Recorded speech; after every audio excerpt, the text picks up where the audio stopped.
भगवान श्री कृष्णचंद्र जी ने जब द्वारिका लीला का विस्तार किया तो अष्टपट रानियों को स्वीकार किया। प्रथम श्री रुक्मिणी जी, द्वितीय श्री जाम्बवती जी, तृतीय तीसरी श्री सत्यभामा जी, चौथी श्री कालिंदी जी, पांचवी श्री मित्रविंदा जी और छठवीं नागनिजिति सत्या जी और सातवीं भद्रा जी और आठवीं लक्ष्मणा जी। ये 8 पटरानियां भगवान की। राजा परीक्षित ने पूछा, भगवान श्री कृष्ण ने भौमासुर को, जिसने राजकुमारियों को बंदी गृह में डाल रखा था, क्यों और कैसे मारा? आप कृपा करके भगवान श्री कृष्ण का ये पावन चरित्र हमें सुनाइए। श्री सुखदेव जी ने कहा, परीक्षित, भौमासुर ने अपने बल से वरुण भगवान के छत्र का अपहरण कर लिया और सबसे बड़ी बात यह थी कि देव माता अदिति के कुंडल छीन लिए जाके। महाबली था भौमासुर। यह असंभव बात त्रिभुवन में अभी तक किसी ने ऐसा नहीं किया था कि परम पवित्र जगत बंदनी देव माता अदिति के कुंडल छीन लिए, वरुण जी का छत्र छीन लिया और सुमेरु पर्वत पर मणि पर्वत नाम का एक स्थान अपने कब्जे में कर लिया।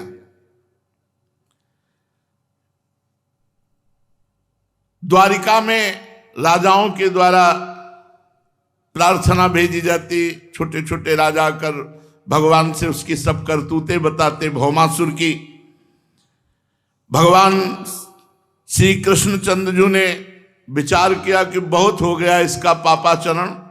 जब घड़ा भर जाता है तो फिर उसको फूटना ही पड़ता है। भगवान ने निश्चय किया कि इसका वध करना पड़ेगा। सब सूचनाएं मिलती, किसी भी योनि की किसी भी जीव को कहीं भी जहां ये ज्यादा हाहाकार मचा देता, क्योंकि इसकी मृत्यु सिर्फ भगवान से, दूसरा कोई मार नहीं सकता। तो जहां जाता वहां आतंक फैलाए हुए था भौमा। और जहां ये रह रहा था ऐसी व्यवस्था थी कि वायु भी बिना आज्ञा के प्रवेश नहीं कर सकती, ऐसा ताकतवर भौमासुर। 16,100 कुमारियां जो जिनका ब्याह नहीं हुआ था, ऐसी राजकुमारियां अपहरण करके बंद किए हुए था। ये पूरे त्रिभुवन में जहां कोई सुंदरी नौकन्या दिखाई देती, शायद भगवान का कार्य पूरा कर रहा था। पृथ्वी का अवतार सत्यभामा जी हैं और यह भौमासुर भूमि का पुत्र है। तो सत्यभामा जी से कहा, बैठो गरुड़ पर आगे, आज तुम्हारे सामने ही तुम्हारे पुत्र का वध करूंगा।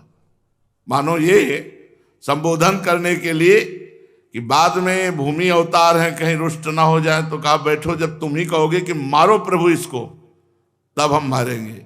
तो गरुड़ पर सत्यभामा जी को बैठाला। प्राग ज्योतिषपुर ये इसकी राजधानी थी। भगवान गरुड़ जी को आदेश किया। प्राग ज्योतिषपुर में प्रवेश करना बहुत कठिन था। पहले तो चारों ओर जुड़े हुए पहाड़ों की किलेबंदी थी, उसके बाद दिव्यास्त्रों का घेरा था कि आप प्रवेश करेंगे तो आपको काट डालेंगे दिव्यास्त्र, चलाने की जरूरत नहीं है। इसके बाद जल की खाई थी, उसके बाद बिजली की चार दीवारी थी, इसके बाद जहरीली गैस की चार दीवारी थी, इसके बाद मुर दैत्य ने चारों ओर 10,000 घोर दिखाई ना देने वाले फंदे में जाल, कोई भी चले फंस गए।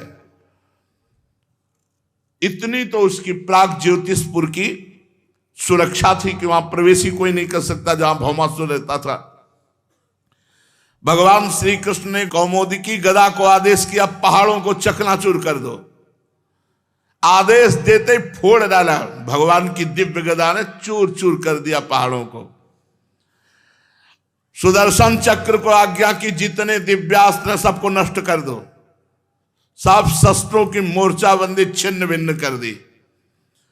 सुदर्शन जी को आदेश किया, ये अग्नि की, जल की, गैस की जितनी चार दीवारियां हैं सबको नष्ट कर दो। भगवान का सुदर्शन चक्र उनको नष्ट कर दिया। मूर दैत्य के फंदों को अपनी तलवार को आदेश किया, काट दो। दिखाई नहीं देते थे, तलवार ने सबको, दिव्यास्त्र हैं भगवान के। इसके बाद बड़ी बड़ी मशीनें लगी हुई थी, यंत्र। अगर कोई वीर पुरुष गया तो यंत्र उसे घसीट के तुरंत नष्ट कर देंगे। उस समय भी भौमासुर ने ऐसी व्यवस्था, भगवान ने पांचजन्य शंख का नाद किया तो सब मशीनें विदीर्ण हो गई, नष्ट हो गई। अब जो आखिरी परकोटा था, भगवान गदाधर ने मारा, गदा तो पूरी विध्वंस कर दिए परकोटे। जब पांचजन्य शंख की ऐसी धुनी हुई, प्रलयकालीन बिजली कड़क रही हो मानो, तो मूर दैत्य आखिरी रक्षा में था। प्रवेश करने के लिए मूर दैत्य को मारना आवश्यक था। वो जाग पड़ा, शंख ध्वनि सुनकर निकल आया। मूर दैत्य के 5 सिर थे, 5 सिर। वो जल में पड़े सोता रहता था, क्योंकि कोई आ ही नहीं सकता वहां। प्रलयकालीन सूर्य और अग्नि के प्रचंड तेज के समान 5 खोपड़ी वाला मूर दैत्य, बड़ा भयंकर, कोई आंख उठाकर उसकी तरफ देख नहीं सकता था। उसने त्रिशूल उठाया और गरुण जी पर प्रहार किया। भगवान गरुण जी पर विराजमान थे, आगे सत्यभामा जी। ऐसा मालूम हुआ वो 5 मुख से अब त्रिलोकी को निगल जाएगा। जब गरुण जी पर त्रिशूल चलाया और 5 मुखों से सिंहनाद किया, सिंहनाद थरथरा दिया भूमंडल को। भगवान ने देखा कि मूर दैत्य का त्रिशूल गरुण जी की ओर आ रहा है, तो बड़ा हस्त कौशल दिखाते हुए सारंग धनुष से 2 बाण मारे कि त्रिशूल काटकर गिरा दिया। और मूर दैत्य के मुखों को भगवान ने बाणों से भर दिया। 5 मुख अट्टहास किया ना, 5 को बाणों से भर दिया। अब वो दैत्य बड़ा क्रुद्ध हुआ और अपनी गदा उठाई और भगवान पर प्रहार किया। परंतु गदाधर भगवान ने वो गदा उनके समीप पहुंचे, इसके पहले ही अपनी गदा से उस गदा को नष्ट कर दिया। अब वो भुजाएं फैला करके भगवान श्री कृष्ण और गरुण जी को मीसने के लिए चला। इतना बलवान। भगवान ने सुदर्शन जी को आदेश किया कि इसका हिसाब किताब कर दो। भुजाएं, जांग, गर्दन, छाती सब जगह से काट के वहीं ढेर कर दिया सुदर्शन जी ने। अब मूर दैत्य के प्राण पखेरु उड़ गए और जल में गिर पड़ा, जैसे इंद्र के वज्र से शिखर कट जाने पर कोई पर्वत समुद्र में गिर पड़ा हो। इसके बाद मूर दैत्य के 7 पुत्रों की रक्षा थी नगर की। ऐसे थोड़ी था भौमासुर का नगर। ताम्र, अंतरिक्ष, श्रवण, विभावसु, वसु, नभस्वान, अरुण, ये सब महाबलवान मूर दैत्य के समान। क्रम बाई क्रम इनकी पूरी सुरक्षा थी प्राग ज्योतिषपुर की। जो ही सुना पिता को मारा श्री कृष्णचंद्र जी ने, शस्त्र अस्त्रों से सुसज्जित होकर पीठ नामक दैत्य को अपना सेनापति बनाकर भगवान श्री कृष्ण पर चढ़ाई कर दी। भगवान श्री कृष्ण पर बाण, खड्ग, गदा, शक्ति, रिष्टि, त्रिशूल, प्रचंड शक्तियों की वर्षा करने लगे वो दैत्य। भगवान ने सारंग धनुष से निकले हुए बाणों से सब अस्त्र शस्त्रों को काटकर गिरा दिया और शस्त्र प्रहार से सेनापति पीठ, उसके साथी दैत्यों के सिर, जांघें, भुजाएं, पैर, कवच सब सुदर्शन चक्र को आदेश किया, काट काट करके सब ढेर कर दिए। भगवान का सुदर्शन अमोघ। जब पृथ्वी के पुत्र नरकासुर, जिसे भौमासुर कहते थे, उस देखा कि भगवान श्री कृष्ण प्रवेश कर गए, सब विध्वंस कर दिया, असह्य क्रोध हुआ। वो मद वाले हाथियों की सेना में गजराज पर विराजमान होकर भगवान श्री कृष्ण के सामने आया और उसने देखा कि आकाश पर गरुड़ पर पहले सत्यभामा जी विराजमान है, फिर भगवान विराजमान है। जैसे सूर्य के ऊपर बिजली वर्षाकालीन श्याम मेघ शोभायमान हो, सूर्य गरुड़ जी और बिजली सत्यभामा और वर्षाकालीन मेघ श्री द्वारिकाधीश महाराज।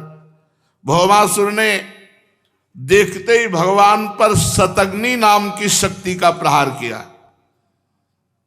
भगवान ने सारंग धनुष से अमोघ बाण के द्वारा तुरंत उस शक्ति को नष्ट कर दिया। भगवान ने सुदर्शन चक्र को आदेश किया, जितने इनके सैनिक हैं वो तो बस केवल घूमना है, वहां कोई अस्त्र शस्त्र सुदर्शन जी को नहीं रोक सकता, जिधर घूम गए सब साफ हो गया।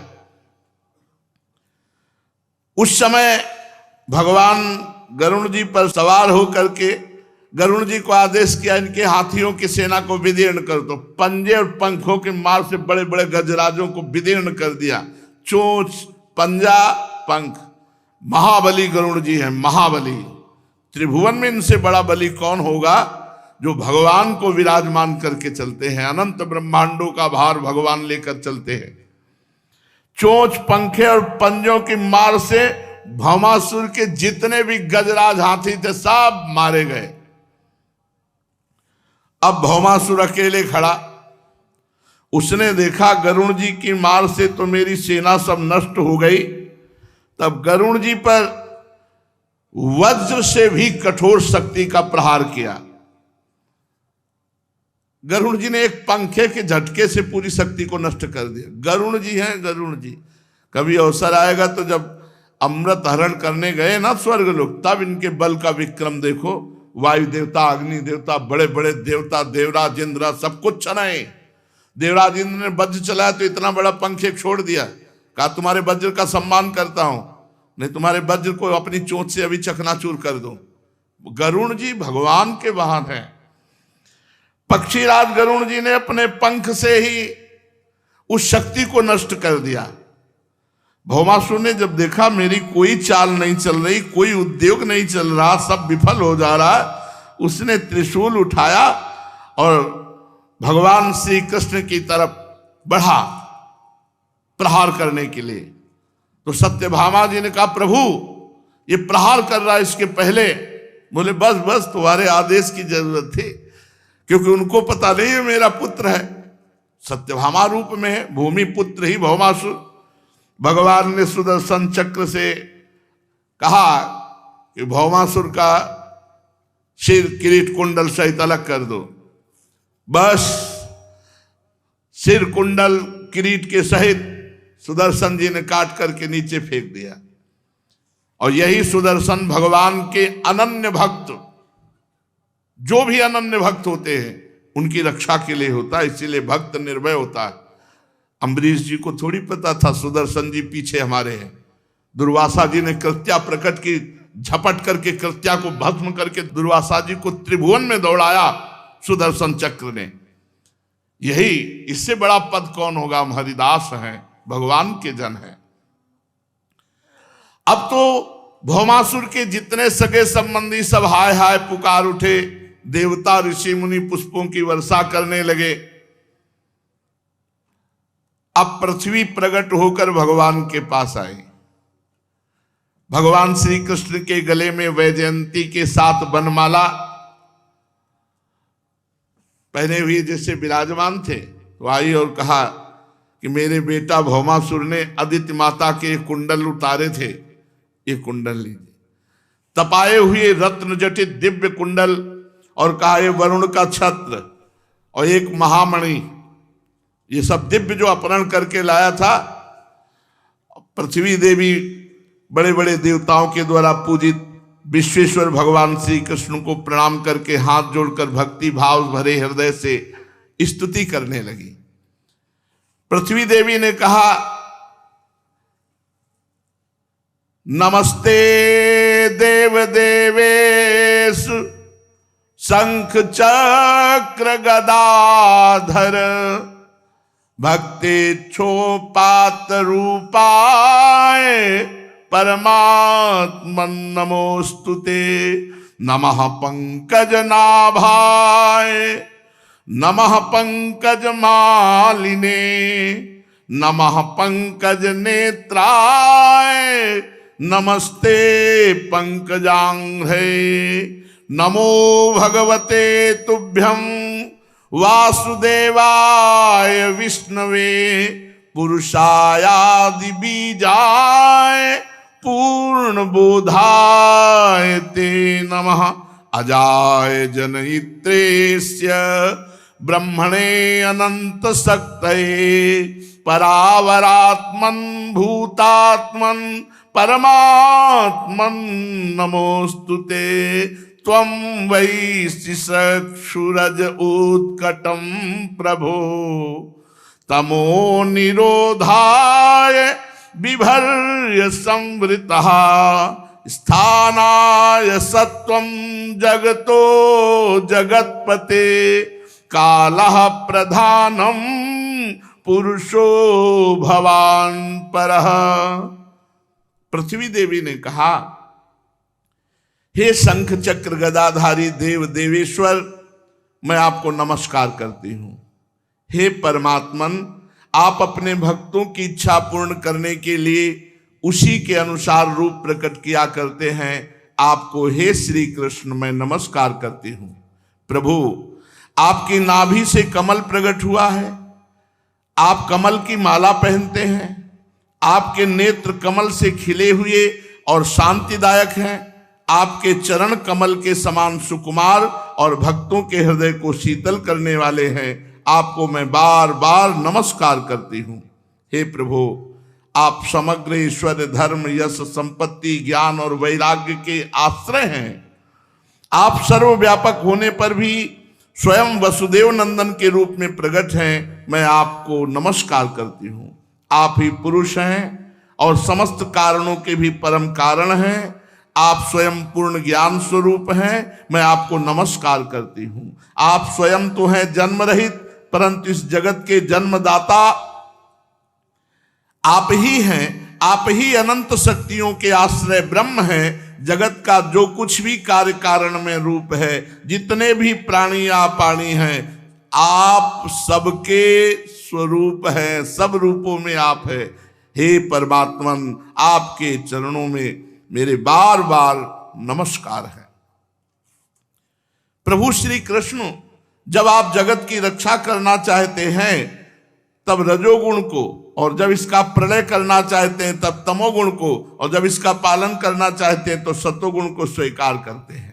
परंतु ये सब करने पर भी आप इन गुणों से ढकते नहीं, लिप्त नहीं होते। हे जगतपते, आप स्वयं ही प्रकृति पुरुष और दोनों के संयोग वियोग के हेतु काल हैं और उन तीनों से परे भी हैं।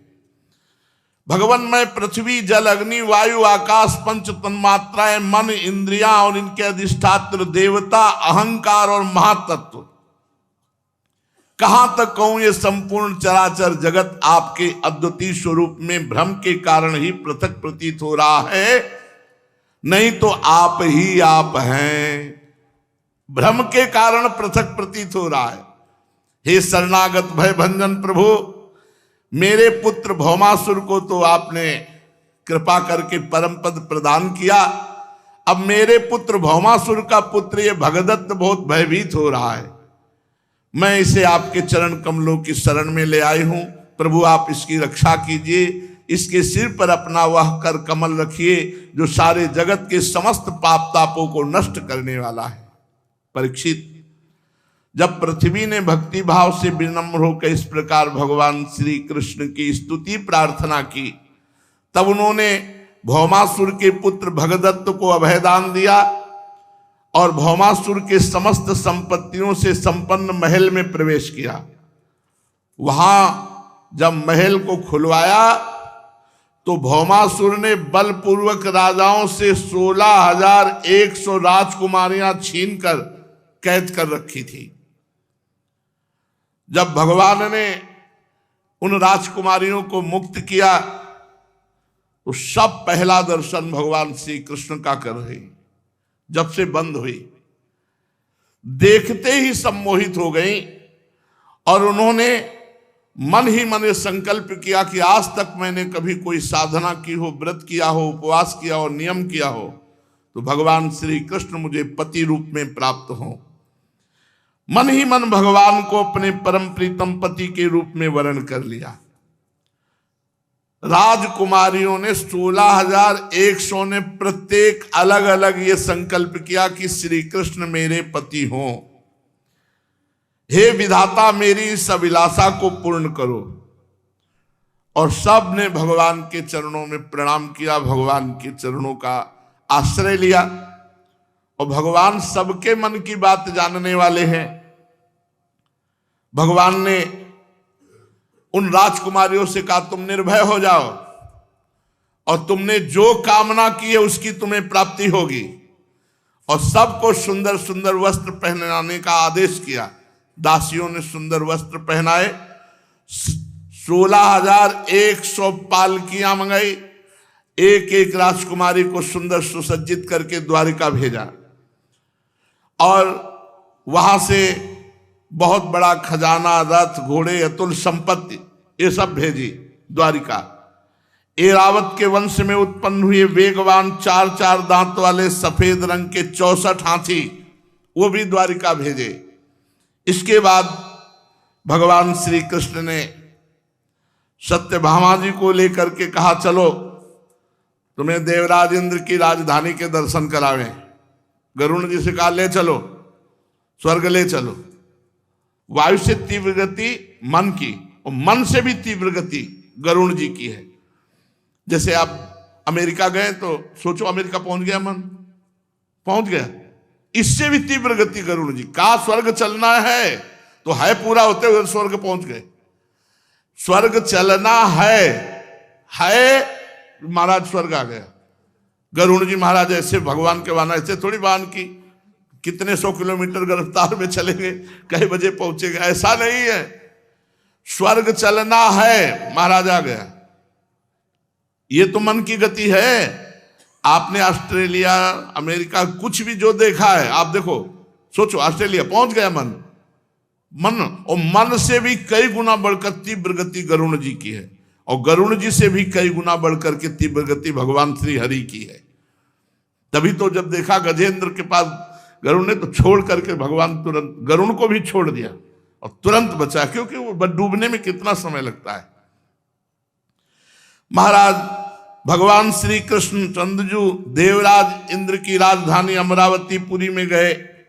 देवराज ने देखा कि भगवान पधारे तो इंद्राणी के सहित सत्यभामा और भगवान श्री कृष्ण का पूजन किया। फिर देव माता आदित्य को प्रणाम करके भगवान ने कहा माता ये अपने कुंडल स्वीकार करो, भौमासुर मारा गया। सत्यभामा जी से कहा चलो देवपुरी की तुम्हें वाटिकाएं दिखा देते हैं, उपवन। अब जहां अप्सराएं विहार करती हो सुंदर। बताया ये पारिजात है, ये कल्पतरु है, इसकी ये महिमा, इसकी ये महिमा है। सत्यभामा जी ने कहा हमारे भी उपवन में एक कल्प वृक्ष होना चाहिए। बोले उखाड़ लेते हैं। गरुण जी को आदेश किया कि हम भी विराजमान होंगे। सत्यभामा जी एक कल्प वृक्ष रख लो गरुण जी पर, कल्प वृक्ष। देवराज इंद्र ने जब अमृत अपहरण किया था तो कहा कि हे देव शिरोमणे, मैं आपसे पूछता हूं कि आप में कितना बल है, क्योंकि हम कोई भी देवता आपके बल की था नहीं पा रहे। तो बोले पूरे ब्रह्मांडों को एक पंख पे रख के भगवान को विराजमान करके आराम से उड़ सकता हूं। गरुण जी कर पूरे ब्रह्मांडों, तो एक कल्प वृक्ष से क्या चीज होती, पूरे ब्रह्मांडों को एक पंख में विराजमान करके भगवान सहित मैं आराम से उड़ सकता हूं। गरुण जी महाराज भगवान के वाहन हैं, जिनको भगवान अपनी ध्वजा पे धारण करते। गरुड़ ध्वज भगवान को कहा मंगलम भगवान विष्णु मंगलम गरुड़ ध्वजा मंगलम पुंडरीकाक्ष मंगलाय तनो हरि। अब भगवान ने गरुड़ जी को प्रेरणा की तो गरुड़ जी ने चोंच से ऐसे उखाड़ करके रख लिया कल्पवृक्ष। देवराज इंद्र ने देखा कि हमारे बगीचे से कल्पवृक्ष उखाड़, अभी पूजा की है, अपनी मां के कुंडल नहीं ला पाया। बताओ अब वो है। सची ने कहा ये तो हमारे बगीचे का प्रेरण लिए जा रहे हैं। अब वैसे तो दबा हुए थे देवराज इंद्र, लेकिन जब पत्नी कह दे तो कुछ और ही रंग आ जाता है। तो सत्यभामा जी के महल में जब तो थोड़ा ची चपड़ के भगवान ने कहा कि देख लो आप, महाभारत में वर्णन, थोड़ा ची चपड़ करने लगे, प्रभु आप, तो कहा देख लो, सम्मान से ले जाने जाए तो ले जाने दो, नहीं तो भगवान। अच्छा, बाल्यावस्था में देख ही चुके हैं, गिरिराज गोवर्धन 7 दिन तक धारण किए थे, पूरा अपना सब वैभव लगा के कुछ कर तो पाए नहीं। इतना कल्प वृक्ष की महिमा की जहां से निकले योजनों सुगंध, मकरंद के लोभी भंवरे स्वर्ग से द्वारिका में आ गए। बड़ा महिमा है कल्प वृक्ष की, ऐसे थोड़ी है। परीक्षित जब इंद्र को अपना काम बनाना था तो सिर झुकाकर मुकुट रखकर भगवान के चरणों का स्पर्श किया और दास अपने को साबित किया, और जब भगवान कल्प वृक्ष लाने लगे तो लड़ाई ठान ली। बड़ा दोष है इनको धनाढ्यता, धिक्कार है ऐसी धनाढ्यता, श्री सुखदेव जी महाराज कहते। परंतु भगवान ने एक मुहूर्त में ही सबको समझा दिया कि तुम हमसे जीत नहीं पाओगे, और ला करके कल्प वृक्ष। अब भाई राजकुमारियों से कि तुम्हारी सबकी कामना थी मैं पति रूप में प्राप्त हूं, बनो दुल्हन, सब सजाओ, दासियों को आदेश किया। एक मुहूर्त में एक साथ 16,101 रूप धारण करके एक मुहूर्त में विवाह किया। अथो मुहूर्त एकस्मिन नानागारे सुताह स्त्रियः यथोपये में भगवास तावद्रूप धरो अव्ययः। वैसे जैसी भावना की थी वैसे 9 किशोर रूप 16,100 रूप धर के एक ही मुहूर्त में सबसे ब्याह किया। कितने हो गए? 16,108। सर्वशक्तिमान अविनाशी भगवान के लिए इसमें आश्चर्य की कौन सी बात है? भगवान सुखदेव जी कहते, परीक्षित, भगवान ने 16,108 महल द्वारिका में ऐसे जो देवराज इंद्र के पास भी भोग सामग्री वो नहीं होगी, वो द्वारिका में थी, जिनके बराबर जगत में कहीं कोई सुख सामग्री नहीं। मति और गति के परे की लीला उन महलों में थी। अविनाशी भगवान श्री कृष्ण आत्मानंद में मग्न रहते, उनको किसी की जरूरत नहीं। लक्ष्मी जी की ये सब अंश स्वरूपा शक्तियां हैं जो 16,108 है। भगवान सबके साथ ऐसे ही व्यवहार करते जैसे साधारण पुरुष। परीक्षित, ब्रह्मादि बड़े बड़े देवता भी भगवान के वास्तविक स्वरूप को और उनकी प्राप्ति के मार्ग को नहीं जानते, उन्हीं रमा रमण भगवान श्री कृष्ण को इन स्त्रियों ने पति रूप में प्राप्त किया। इनके सौभाग्य का क्या वर्णन हो सकता है? अब नित्य निरंतर भगवान के प्रेम के द्वारा उनके आनंद की वृद्धि होती। भगवान जब महल में पधारते तो प्रेम भरी मुस्कुराहट, मधुर चितवन, नव समागम, प्रेमालाप तथा भाव बढ़ाने वाली लज्जा से युक्त होकर वो सब भगवान की सेवा में रहती। कितने अहोभाग्य! उनमें से सभी पत्नियों के साथ सेवा करने के लिए सैकड़ों दासियां रहती, पर जब भगवान पधारते तो दासियां नहीं, वो स्वयं भगवान की अगवानी करती, चरण पखारती, पंखा झलती, इत्र फुलेल चंदन आदि लगाती, फूलों के हार पहनाती, संवारती, सुलाती, भगवान को स्नान कराती, भगवान को भोजन कराती, अपने हाथों से भगवान की दिव्य सेवा करती। चाहे जितना रुपया हो, सेवा तभी मानी जाएगी जब अपने हाथ से करोगे। अगर आप पुजारी रखते हो तो आप 1 लाख रुपया लगाओगे तो 2 लाख 10 लाख भगवान दे देंगे, सेवा नहीं मानी जाएगी। सेवा मानी जाएगी जब अपने हाथ से भगवान की सेवा करोगे।